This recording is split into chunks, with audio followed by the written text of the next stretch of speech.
the MVP conversation. And I think it's really turned a lot of people off, including him. And what's happening now is there's so many guys that could win the MVP this year. Great candidates. Joel Embiid is a great candidate. Luka Doncic is a great candidate. Stop. Luka is not a great candidate. How? Mike Malone didn't say this 3 months ago. He said this yesterday. Right now, currently, Dallas is sitting in the 9th seed in the West. They in the 9th seed in the West, and the West is by far the weaker conference to the East, because you can take the best team in the West right now, which is Denver. If you put them in the East with their record, they're in 4th place. It's 3 teams in the East better than the best team in the West. Boston, Philly, Milwaukee. They're all better than Denver.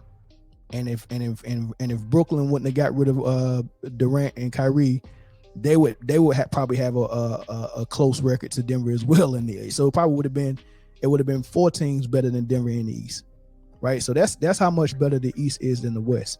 And in that West, in that weak West, Dallas is number 9, and I think they tied with the Lakers. So they're in the play-in game right now.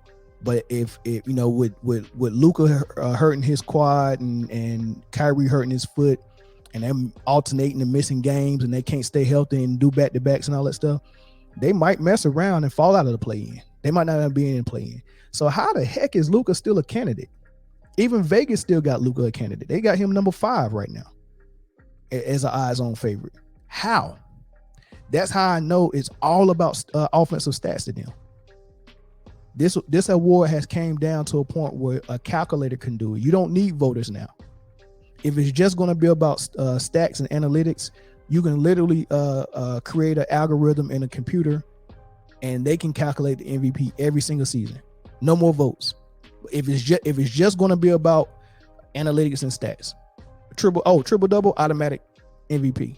That's dumb, right? So that tells you how warped his brain and his thinking is when it comes to what's valuable, because he's not even thinking about the defensive end. It's just all about those points, rebounds, and assists. If you can pile up points, rebounds, and assists, you're the MVP, especially if your team can win. But it don't even matter if your team can win, because he just said Luka is still a candidate in the 9th seed because he has points, rebounds, and assists. Right? That's just retarded to me. Jason Tatum, whoever you want to put in that mix, like, those are all deserving. But what happens in today's society is that everybody, it's like when I was a college coach, all the negative recruiting, it's not promoting my guy, it's ripping down every other guy. And that's just ridiculous. This game is, as Adam Silver told us at the All-Star break, the game is in a great spot. The league's in a great spot. That's funny. He said that Adam Silver told them at the All-Star break that the game was in a great spot, because Mike Malone coached in the All-Star game, and what he said in the post game was, "This is the worst game All-Star game I ever seen." The league is not in a great spot. Okay, yeah, the league got players that are putting up big numbers, right? But that's it. They're putting up big numbers. It's all about numbers and stacks to them. We got guys putting up big numbers that's not even interested in the defensive side of the ball. Jokic and Luka, not even thinking about defense. For years, LeBron wasn't even thinking about defense. What Westbrook didn't even think about defense. Harden didn't even think about defense. All they thought about was, can I put up points? Can I put up these assists? And can I grab some rebounds? If I can get anything close to a triple-double, it's going to be amazing. That's what we're equating greatness to. Points, rebounds, assists. Forget defense. You can be disinterested. You can be a horrible defender. You can be a defender that don't even try. You can be all of the above. If you put up points, rebounds, and assists, that's all we're going to look at. Basically, you can wake up in the morning and look at the stat sheet and determine what you liked about the game. You ain't got to watch the game no more. Just look at the stat sheet. That's basically what they're saying, right? And then he said, freaking tearing guys down to build up other guys. Why don't you want any critique? Why don't you want your player to get critiqued just like everyone else in the MVP discussion has been critiqued, especially the last 2 years that your guy won it? Now that your guy is getting scrutiny and some type of below the surface look, you don't like it.